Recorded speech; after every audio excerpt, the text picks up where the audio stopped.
And this is Joe Mauceri. Once again, thank you for joining us here at the 2009 Tribeca Film Festival. We're actually in the press office, sponsored this year by DirecTV, and I am pleased to be joined by the filmmakers of Cropsey, Barbara Brancaccio and Joshua Zeman. When you were working on the project, it almost feels like you started out at one point and thinking that you were going to end up in this direction, but yet you ended up over here uncovering something totally different. Is that the case that would happen with this project?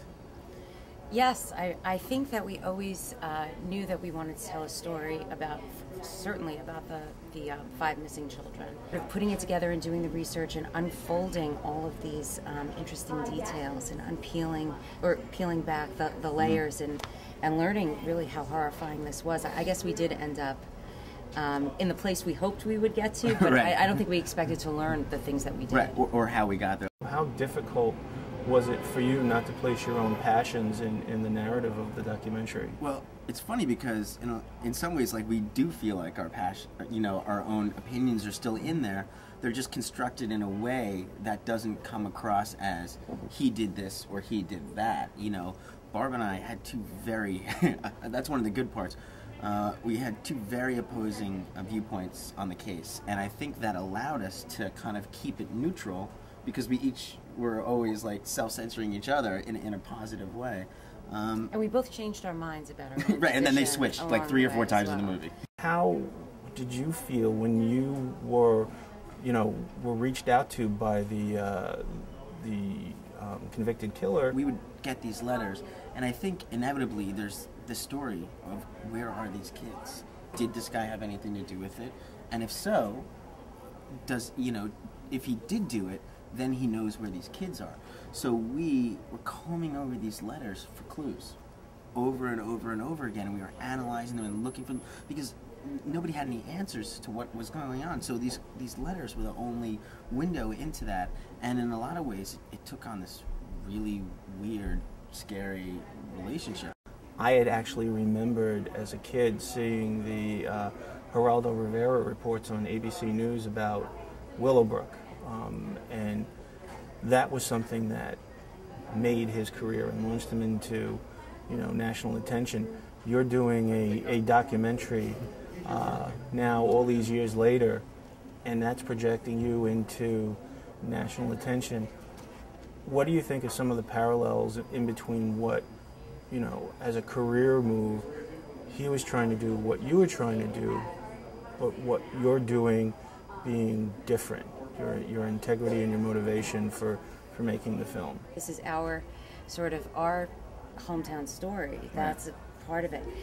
That's not taking away from the value of what Geraldo Rivera did in that kind of journalism. Huge, amazing. Unbelievable. That's outstanding. I think that we used that as a guideline for a bigger story about what was happening on the island, and he kind of just opened the door for us to do that. I mean, it helped us understand what might have happened in that area. He was passionate about that issue, and then we grew up on Staten Island. This is our story. We're passionate about this issue, and I think when you put your passion into making movies, typically it comes out better.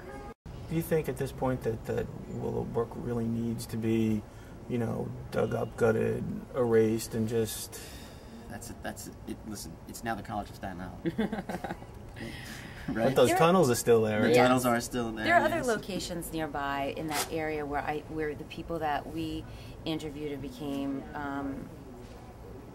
worked with throughout the film, they have a better idea. They're really the experts in that area. Mm-hmm. I mean, I don't think that we could say where and how it should all happen, although I think that the film shows that we're supportive of the idea of trying to find the children. It would be very nice. Yeah, I mean, it would be a great thing to try to identify some places that are still kind of standing and frankly creepy, that to maybe go out and look for the kids. Bad things happen in bad places, really. And so I find that this movie is scary because we were scared. You had this urban legend that you find the real-life monster to, and when you think of all the different fairy tales and fables and other urban legends that are out there, do you think that if you were doing a documentary on something else like that, that you might uncover other truths that are behind those that are equally as horrifying as Cropsey. We've met people who've told us their story about urban legends as far away as England. I mean, across the world, right. Everybody has them.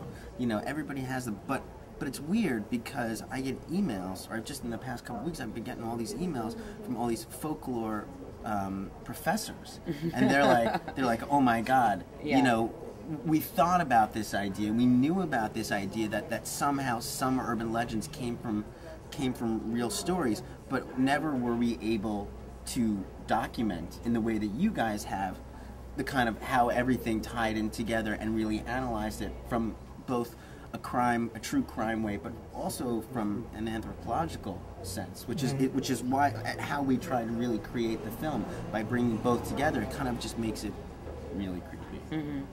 What's next for your team? I mean, are you looking at doing other documentaries, exploring maybe featured narratives, or where do you go from here?